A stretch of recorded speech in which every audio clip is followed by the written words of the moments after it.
Այնքան է սառել, քարացել է։ Մի հատ էլ համտես արեք ինքներդ եւ ձեր պրոֆեսիոնալ կարծիքը հայտնեք։ Մեղրը համտեսեցինք ու հասկացանք Արմենը այն մարդն է, որ շատ խոսել չի սիրում, իր փոխարեն գործն է խոսում, ասած մաքուր է ու հենց առաջին գդալից չկասկածեցինք, աննման համ ու նաև հոտ ունի մեղրը, հա հաստատ Մարցի Լորենիների համն է առանց ավելորդ միջամտության։ Առաջի հերթին պետքա մաքուր լինի։ Գիտեք ինչ կա կարծիք, որ մեղվապահները խալտուրա են անում, չէ՞, շաքարաջուր են տալի բան, բայց ես կասեի sense մի հատ առանձնահատկություն ասեմ, որ պարզ լինի։ Այդ բանը կարող է անել այն մեղվապահը, որ իր տարածքում մեղր չկա։ Շաքարավազը առնի, բերի խառնի, ինչ որ կիսատ բրատ մի բան սարքի։ Բայց երբ որ քո տարածքում մեղր կա, դու ինչու պետքա պեսո կարդես, բերես 10 իրան, երբ որ ինքը դաշտից անարդ մեղր է բերում։ Այս տարածաշրջանը մեղրը լիքն է, որտեվ տարածաշրջանը հարուստ է լորեն ու անտառներով, իսկ լորեն ու մեղրը համարվում է ամենաարքայական մեղրը։ Դեռ մեղվին ու մեղվապահությանը կվերադառնանք։ Սկզբի համար ասենք, որ Արմենի համար գյուղում ամեն ինչն է արքայական, սկսած մեղրից վերջացրած առավոտյան սուրճով։ 6 տարի առաջ Երևանի աղմուկից ու իր առանձնատնից փախել եկել է այստեղ մաքուր օդի ու այս լռության հետևից։ Ասում է քաղաքում կյանքը վազք է, իսկ այստեղ վայելք։ Ու այդպես արդեն 6 տարի ամուսիներով իրար թև ու թիկունք դարձած, մեկը մեկին լրացնելով ապրում են իրենց ապրելիքը, կարևորը սիրով ու հոգատարությամբ։ Ամեն Աստծո սեր նստած նայում եմ անտառին մեղուներին, ինչ որ հաճելի է էլի ապրելա ձևը ինքը իրանով արդեն ոնց որ հագեցնում է, հոգիդ փառավորվում է։ Դե նույնիսկ մի բաժակ սուրճ խմելը այս մաքուր օդին բնության մեջ ավելի իմաստ է ստանում, մի տեսակ ինչ ասեմ, ամեն ինչ ավելի արտահայտիչ է էլի գյուղի պայմաններում։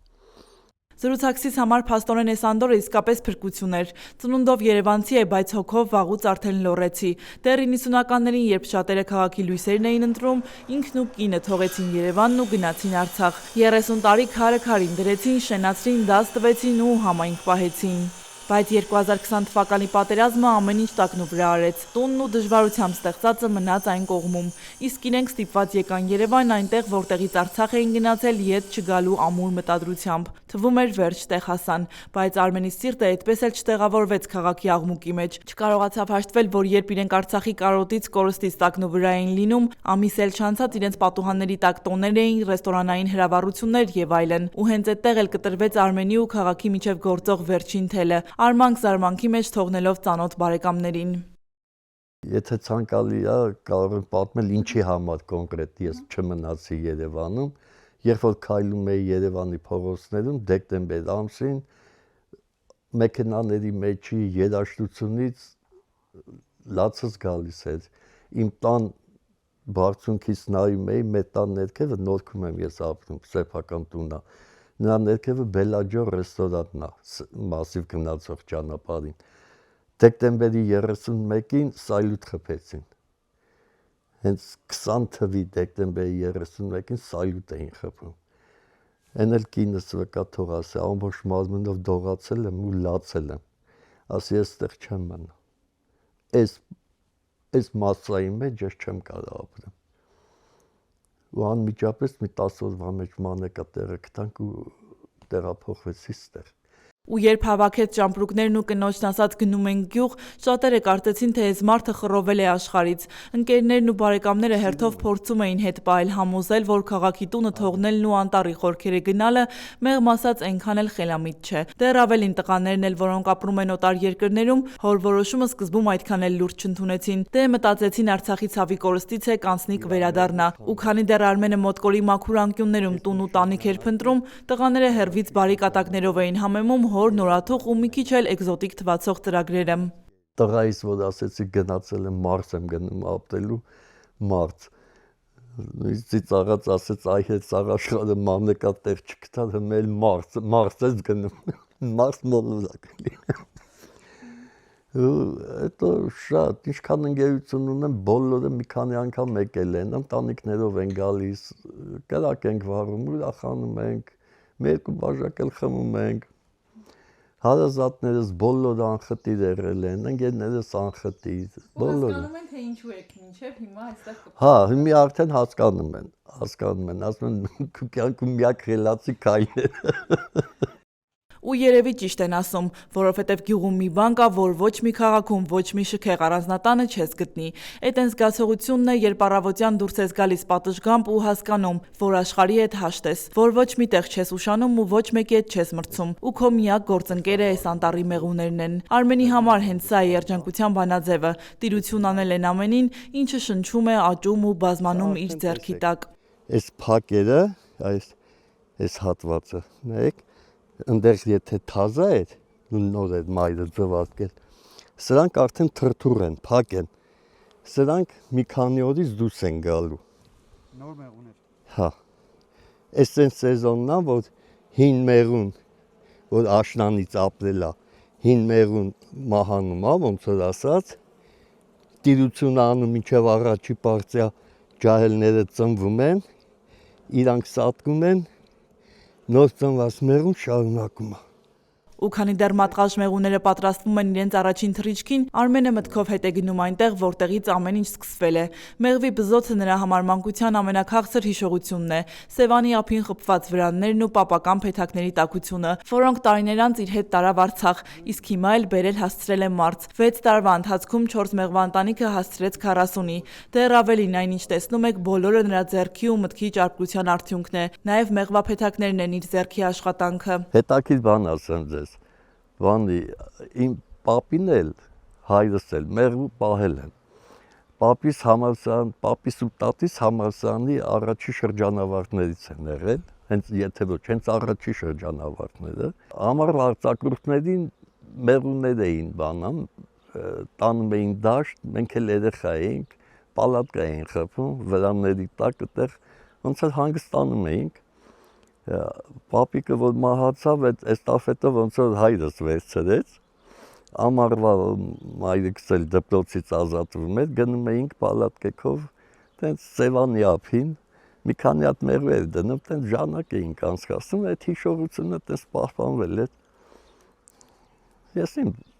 որոշեցի ես էլ ընդերն Ղարաբաղից սկսվեց, վերհիշեցի։ Բայց մեղվի հետ լեզու գտնելը միայն մանկության քաղցր հիշողություն չէ։ Այստեղ Մարցի խորունգ ձորերում ու լեռներում մեղուն քոտերն է, դու իր ծառան։ Թե մի քիչ ծուլացար կամ այնպես չնայեցիր, ձմեռը դատարկ ձեռքով կնստես։ Առաջի հայացքից թվում է, թե մեղու է, էլի դրել ես ինքը իրան հեսա կգնա դաշտից մեղրը կբերի, քեզ էլ դու էլ արի ինչքան պետքա քեզ վերցու, տենց բան չկա, շատ նուրբ կենթանի կարելի ասել։ Անընդհատ խնամք է պահանջում, անընդհատ։ Կարող է նույնիսկ մեղուն հիվանդանա դու չզգաս, կամ վառոատիզ է կոչվում։ Այդ տիզը կարող է շատ մնացած լինի, աշնանը բուժումը օգնած չլինի, ձմեռը կամ ցրտից, կամ խոնարհություն, հազար ձևի բան կա։ Լինում է իհարկե։ Իմ մոտ աշնան եղավ 3 հատ թե 4 հատ անկում եղավ, հա։ Բայց այստեղ գյուղում կորուստներն էլ, օգուտներն էլ ուրիշ են։ Գյուղում միայն թոշակի կամ դպրոցի են մի բուռ աշխատավարձի հույսին մնացողը ճամփի կեսին կմնա։ Պիտի ձեռքդ շարժես, որ բնությունն էլ քեզ հետ լեզու գտնի։ Հա, ճիշտ է, մեղվապահությունը իր համար կյանք է, կենսակերպ ու սիրելի զբաղմունք, բայց բացի այդ դրանից ստացած եկամուտը իր տան ամենահուսալի հիմքն է։ Ամեն մի փեթակը մի տուն է, ամեն մի մեղվա ընտանիքը մի ամսվա ապրուստի երաշխիք, ասում եմ։ Եթե ձեզ թվում է, որ թոշակով կամ դպրոցի ասեն 40,000 աշխատավարձով ապրել կլինի։ Իհարկե ոչ։ Եկամուտ կա, եկամուտն էլ ոչ չի, լավ եկամուտ է։ Եթե բարեխիղճ մեղվապահ լինես, օրինակ այս տարածքի համար 15-20 կիլոգրամ մեղր մի փեթակից կարող ես հանգիստ ունենալ։ Իսկ հաշվի առնելով մեղվի գների թանկացումը, թեկուզ 4000 դրամ եթե հաշվում ես, 60-ից 80,000 դրամ մի մեղուն կարող է եկամուտ տալ։ Նու ծախսեր էլ կա բնականաբար, բայց հաշվի թեկուզ 40,000, ամեն մի մեղվա ընտանիքը մի ամսվա թոշակ է։ Բայց ամեն ինչից վեր, ամեն ինչից առավել, աշխարհի բոլոր փողերից ու խրախճանքներից առավել, քաղաքի ասֆալտային կյանքից հեռու այստեղ նա գտավ այն, ինչը ոչ մի փողով չես գտնի՝ հոգու խաղաղություն։ Արցախից բերած դարդն ու ցավը ծանր քարի պես նստած էր սրտին։ Ու պիտի մոտկորի այս օրերի հզոր շունչը լիներ գյուղի մարդկանց այն անկեղծ ու ջերմ բարև լույսը, որ Արմենը կարողանար հանգիստ շունչ առնել։ Այն դարդ ու ցավը, որ հետս եկել է Արցախից, շատ դժվար էր իմիջայլոց այդ անցումը մոռանալը, ինչ որ կտրվել է հիշողություններից եւ այլն։ Եվ բնությունը, գյուղը ինքը իրանով եւ մարդիկ շատ օգնեցին, որ այդ հոգեկան այդ ծանր վիճակից դուրս եկանք եւ գյուղի բնակիչների մարդկային վերաբերմունքով եւ տարածքի, ասենք, շնչով, իր ամեն ինչով, ես ոնց ասեմ, շատ բան տվեց ինձ մարդը։ Եթե ես մնայի Երևանում, երևի կխելագարվեի։ Եթե այն սկզբնական շրջանում նոր եկել էի, աղանուզել էին Ղարաբաղցին, ասում են Ղարաբաղցին, Ղարաբաղցին մելը տես բան չկա, մոռացել են Ղարաբաղցի։ Արդեն որպես հարազատ են ընդունում, ես էլ իրանց իհարկե։ Դե լսած կլնեք լորեցիների մասին, ասում են միամիտ են, չնայած այդ միամիտս էլի միամիտ չեն, բավականին խելացի, լավ էլ շուստի են։ Պրոստը շատ դեպքում իրանց միամիտի տեղ են դնում։ Հա, արտակարգ ժողովուրդ են, շատ լավն են։ Հանգիստ, ոչ կոնֆլիկտային ամենակարևորը, բարի դրացիական, կամեցող, հարեհաս, ցանկացած պահի, եթե ինչ-որ ծանր աշխատանք ունես, երբ դիմում ես առանց որևէ պատճառաբան, մերժում չկա կարող։ Ու հենց այստեղ նրանք հասկացան, կյանքը շարունակվում է, եթե կողքիդ մարդ կա, իսկ շուրջդ այսպիսի լռություն ու անդոր հանգստություն։ Դե իսկ մարզեցիներն էլ իրենց հերթին սկզբում մի քիչ զգուշավոր, բայց հետո հարազատի պես տիրություն արեցին ու իրենցով արեցին երևանցի, համատեղությամբ նաև արցախցի մեղվապահին։ Ու քանի որ իմ զրուցակից համատեղությամբ նաև շատ ասող խոսող մարդ է, դե բնականաբար քաղաքականության մի քիչ փշոտ թեման էլ շրջանցել չի ստացվում։ Ասում է ծմակուտի ես մաքուր անկյունից աշխարհին ու երկրում կատարվող անցուդարձին էլ ես ուրիշ աչքով նայում, հեռու քաղաքական խաղերից ու մեծ ամբիոններից, մարզի ձորերում ամեն ինչ ավելի պարզ է երևում, իսկ սխալներն ու բացթողումները ավելի ցավոտ են զգացվում։ Ուղղակի չգիտեմ, ես չեմ ուզում քաղաքականության թեմա բացեմ, բայց այն ինչ որ մի կատարվում է, այսօր Հայաստանի հետ կատարվում է, սրանից ավելի ահավոր բան ես ուղղակի չեմ պատկերացնում։ Մենք չգիտեմ, ինչ 8 տարի է մենք գիժ ենք դարել արդեն։ Նատուրի մեզ գիժ են սարքել։ Չկա մի օր, որ հանգիստ խղճով կարողանաս ապրել։ Հերոսացը միացնում ես, թե չէ, քեզ թվում է այս ինֆարկտը կխփի։ Գիտեք ինչ, մեր ժողովրդի իմաստուն ժողովուրդ է, ճանապարհը կգտնի։ Ուղղակի շատ տաժանակի ճանապարհ է սպասվում մեզ։ Այն հիմքերը, որ դրվել են ապագայի, այդ հիմքերը շատ արքի է խարխում ու ավերակ դարձրած, որ շատ երկար ժամանակ ու մեր ջանքեր կպահանջի մեր ժողովրդից, որ կարողանանք նորից ամրացնել, ինչ-որ ապագայի հույս ստեղծել։ Այս պահին, եթե մանավանդ շարունակվեց այս ընտրություններից հետո նույնը, ուրեմն մեր ապագան ոչ թե մշուշոտ է, մեր ապագան մառախլապոտ է։ Արմենի համար երկրի ապագան հիմա մեղվի փեթակի պես մի բան է։ Եթե հիմքը խարխուլ դրեցիր, ամբողջ տունը կքանդվի։ Ու հիմա, երբ աշխարհը խառնվել է իրար, նա փորձում է հասկանալ, այս փոքր երկրի համար որն է ճիշտ ճամփան, ում հետ պետք է բարեկամություն անել, որ վերջում նորից ձեռնունայն չմնանք։ Երբ որ փորձում ես դեպի Ռուսաստան բարի խոսք ես ասում, դառնում ես ինչ որ մի հատ բոբո։ Բայց իմ անձնական կարծիքով մեր տարածաշրջանում պետք է, քանի որ փոքր երկիր ենք, այն որ չեն ասում անկախ, հզոր, ոտքերը վերմակի չափով է պետք մեկնել, ինչ անկախությունից եք խոսում, այսօրվա դրությամբ մենակ Ամերիկան կասի անկախ է, Միացյալ Նահանգները, ով է ուրիշ անկախ, սա էլ մեկը մեկից կախված է, անկախ, հզոր, չէ մի, միշտ էլ պետք է այս տարածաշրջանը պատմականորեն նայողներ կան, այդ նայողը մեկը Ռուսաստանն է, մեկը Թուրքիան, Եթե չեք ուզում Ռուսաստանին, ուրեմն Թուրքիան կարոտել են երևի Թուրքիա թաղանին, ինչ ասեմ։ Իմ կարծիքով մեր փրկությունը կլինի,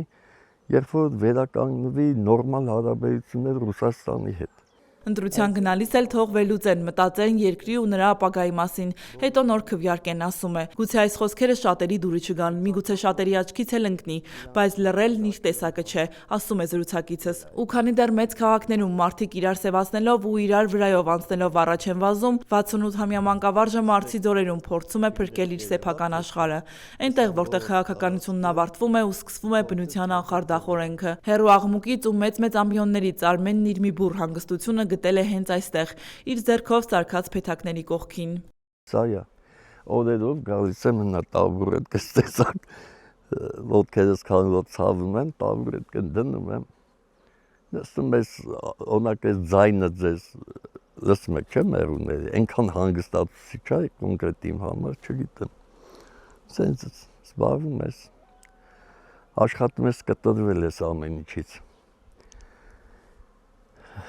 Ու հույսով սպասենք էլ ես նոր ընտրությունները միգուցե մի բան կփոխեն։ Հարգելի հետևորդ, եթե դեռ բաժանորդագրված չեք մեր ալիքին, առաջարկում եմ բաժանորդագրվել եւ անպայման հավանել, լայքել այս տեսանյութը։ Ձեր այդ աջակցությամբ հնարավորություն եք տալիս շարունակել աշխատել ու ներկայացնել ել ավելի հետաքրքիր մարդկանց ու մարդկային զարմանահրաշ պատմություններ։ Շարունակվում է Հրաչյա Պապինյանի Ալավերդի գրքի վաճառքը 1000 էջ եւ 1600 եզակի լուսանկար, Ալավերդի համայնքի եւ հարևան բնակավայրերի պատմությունը նախաուրարտական շրջանից մինչև մեր օրերը, անհայտ մանրամասներ, Արտաշեսյանների ու Արշակունիների շրջան, Լոռու Գյուրիկյան թագավորությունը եւ նրա արքա Դավիթ Անհողինի աշխարհակալ արշավանքները, մոնղոլների, սելջուկների, վրացիների կառավարման շրջան, Ալավերդու խորհրդավոր քարայրերը, Լոռու քաջերի եւ լեզգիների արշավանքների ամենադրամատիկ եւ ամենամանրամասն 150-ամյա պատմությունը, Լոռու ազնվական տների եւ պղնձի 250 տարվա ամբողջական պատմությունը, բոլշևիկյան ապստամբություններ, Լոռու Չեզոք գոտի, Թիֆլիս Սանահի երկաթուղու շինարարություն, Ալավերդու թաղամասերի հիմնարկ ձեռնարկությունների կրթական ու մշակութային հաստատությունների հիմնադրում, գործունեություն, նշանավոր շենքերի կառուցման եւ նշանավոր մարդկանց պատմություններ։ Գիրքը կարելի է ձեռք բերել Ալավերդու Կատա սուպերմարկետի գրախանութից, Զայաթնովա փողոցում գտնվող գրախանութից, Valex Garden հյուրանոցի նախասրահի ընդունարանից։ Երևանում այն կարելի է ձեռք բերել Բուկինիստ ցանցի Մաշտոցի պողոտայի եւ Դալմա Garden առևտրի կենտրոնի գրախանութներից։ Գիրք Ալավերդու եւ Լոռու պատմությամբ հետաքրքրվողների եւ ուսանողների համար։